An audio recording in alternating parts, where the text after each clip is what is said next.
اللهم صل على محمد وعلى آل محمد كما صليت على إبراهيم وعلى آل إبراهيم إنك حميد مجيد. اللهم بارك على محمد وعلى آل محمد كما باركت على إبراهيم وعلى آل إبراهيم إنك حميد مجيد. بسم اللہ الرحمن الرحیم. بدعتوں اور بری رسموں اور بری باتوں کا بیان. بہت لوگ بولتے ہیں نا کہ بدعت کس کو بولتے ہیں، بہت لوگ کو معلوم نہیں بدعت کس کو بولتے ہیں. بدعت کہتے بھائی دین میں جو شریعت ہے، اسلام ہے، اس میں کسی چیز کو بڑھانا اس کو بھی بدعت کہتے ہیں، اور اس میں کسی چیز کو گھٹانا اپنی طرف سے اس کو بھی کیا کہتے ہیں، بدعت کہتے ہیں. اسی کے بارے میں جو ہے حضرت نے بتایا ہے کس کس کو جو ہے بدعت کہتے ہیں، کون سی چیزیں بدعت میں آتی ہیں. قبروں پر دھوم دھام سے میلہ کرنا یہ بھی کس میں آتا ہے، بدعت میں آتا ہے. چراغ جلانا، عورتوں کا وہاں جانا، چادر چڑھانا، یہ سب کیا ہے، بدعت ہے. پختہ قبریں بنانا، بزرگوں کو راضی کرنے کو قبروں کی حد سے زیادہ تعظیم کرنا، بہت زیادہ عزت کرنا بزرگ کی محبت میں، وہ بھی کیا ہے، بدعت ہے. یعنی جتنا اللہ نے جس کا حق رکھا ہے اتنا ہی جو ہے اس کی تعظیم کی جائے. تعزیہ یا قبر کو چومنا، چاٹنا، خاک ملنا، طواف یا سجدہ کرنا، قبروں کی طرف نماز پڑھنا، قبلے کی طرف سے ہٹ کر اگر قبروں کی طرف نماز پڑھیں گے کیا ہے، بدعت ہے. مٹھائی، چادر، گلگلے وغیرہ چڑھانا، تعزیہ یا علم وغیرہ رکھنا، اس پر حلوہ ملیدہ چڑھانا، اس کو سلام کرنا، کسی چیز کو اچھوتی سمجھنا، کسی کو اچھوتا سمجھنا وہ بھی کیا ہے، بدعت ہے. محرم کے مہینے میں پان نہ کھانا، مہندی مسیح نہ لگانا، مرد کے پاس نہ رہنا، لال کپڑا نہ پہننا، بیوی کی صحنت تک مردوں کو نہ کھانے دینا، تیجا چالیسواں وغیرہ کو ضروری سمجھ کر کرنا، یہ سب کیا ہے، بدعت میں آتا ہے. باوجود ضرورت کے عورت کے دوسرے نکاح کو معیوب سمجھنا، نکاح ختنہ، بسم اللہ وغیرہ میں اگر نہ ہو مگر ساری خاندانی رسمیں کرنا، یعنی اپنے پاس حیثیت نہیں تو بھی کیا ہے، لوگوں کو دکھانے کے لیے کہ نہیں سب ہم نے کھایا تو کھلا رہے تو کیا ہے، وہ بھی بدعت ہے.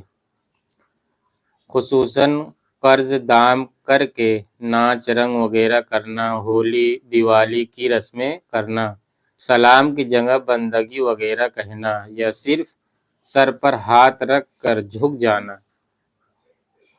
دیور جیٹ پھوپھی زاد خالہ زاد بھائی کے سامنے بے حجابانہ یا اور کسی نامحرم کے سامنے آنا، یعنی جو نامحرم اس کے سامنے بے پردگی کرنا، یہ بھی بدعت ہے.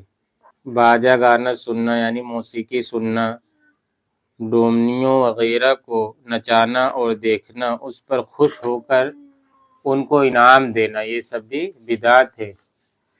نسب فرد فخر کرنا یا کسی بزرگ سے منسوب ہونے کو نجات کے لیے کافی سمجھنا.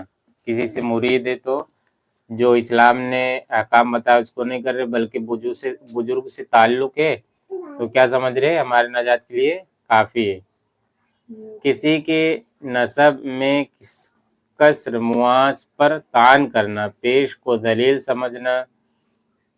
پیشیا کو دلیل سمجھنا، حد سے زیادہ کسی کی تعریف کرنا، شادیوں میں فضول خرچی اور خرافات باتیں کرنا، ہندو کی رسمیں کرنا، دولہا کو خلاف شرع پوشاک پہنانا، گھنگنا سیرا باندھنا، مہندی لگانا، آتش بازی یعنی پٹاخڑے وغیرہ جو پھولتے ہیں نا اس کو، ٹوٹیوں وغیرہ کا سامان کرنا، فضول آرائش کرنا، گھر کے اندر عورتوں کے درمیان دو کہا کو بلانا اور سامنے آ جانا تاکہ جھانک کر اس کو دیکھ لینا، سیانی سمجھدار سالیوں وغیرہ کے سامنے آنا، ان سے ہنسی دل لگی کرنا،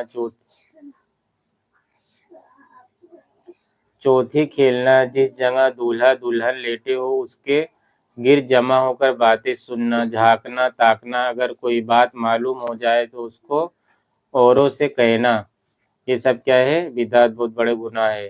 ایسی شرم کرنا جس سے نماز قضا ہو جائے، شیخی سے مہر زیادہ مقرر کرنا، غمی میں چلا کر رونا، منہ اور سینہ پیٹنا، بیان کر کے رونا، استعمالی گڑھے توڑ دینا، یہ سب کیا ہے؟ بدعت ہے۔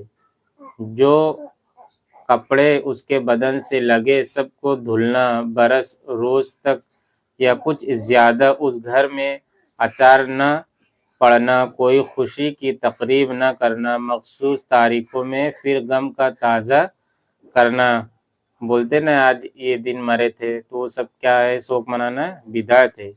حد سے زیادہ زیب و زینت میں مشغول ہونا، شادی ودا معیوب جاننا، مکان میں تصویر لگانا، خاصدان، عطردان، سرما دانی، سلائی وغیرہ چاندی سونے کے استعمال کرنا، یہ سب بدعت ہے۔ بہت باریک کپڑا پہننا یا مردوں کے مجمع میں جانا، خصوصاً تعزیہ دیکھنے اور میلوں میں جانا، یہ سب کیا ہے بھائی؟ بدعت ہے۔ اللہ پاک ہم سب کو ان بدعتوں سے بچنے کی توفیق عطا فرمائے۔ سبحان اللہ و بحمدہ، سبحانک اللہم و بحمدک، ونشہد ان لا الہ الا اللہ ونستغفرک ونتوب الیک۔ سبحان ربک رب العزۃ عما یصفون وسلام علی المرسلین والحمد للہ رب العالمین۔